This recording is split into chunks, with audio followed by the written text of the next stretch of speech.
Hello everybody, today we're back with our friends at South Texas Brain and Spine. The doctor is in the house, and today we're visiting with Dr. Alexander to talk about brain tumors and some of the technology associated with whatever procedure you might have to have if you find yourself with one.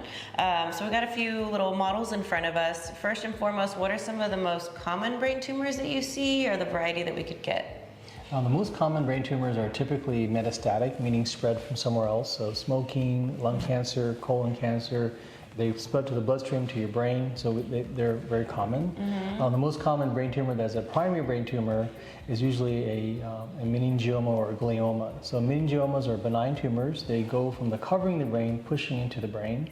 And then primary brain tumors are gliomas, which range from very low grade to high grade. And they can be any part of the brain can originate from. So if it's deep in the brain, like in the thalamus or basic ganglia or brainstem, those are really hard to resect. So these are much more deeper, and they have more information passing through them. So typically we would maybe do a biopsy to confirm the diagnosis, and then we treat with radiation and chemotherapy.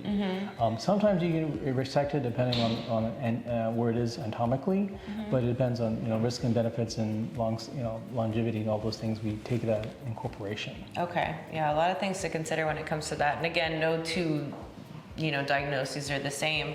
So when it does come to that, you all have a ton of technology that you use not only to perform the operation, but also to ensure that you're mapping everything out correctly. And as the procedure is going, are there any technologies that you use for this procedure in particular?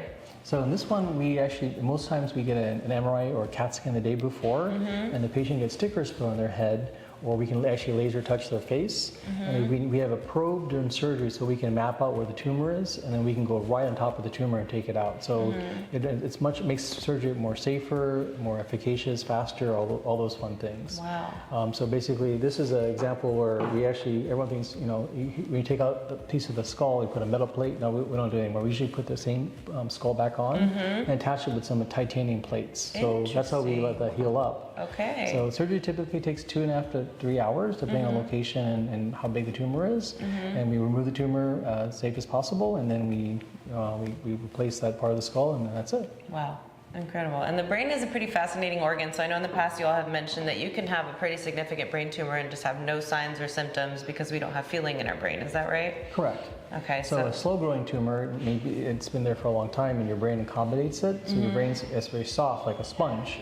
So some patients can come out the size of a tangerine to an orange, and then some patients, if it's fast-growing, they can have a small tumor, but it's rapidly growing, they can cause more symptoms. So it depends on location, it depends on size, all those things. Okay. And so even though our brain doesn't have those receptors, how is the healing process? Are we in pain when we're recovering from some sort of a craniotomy?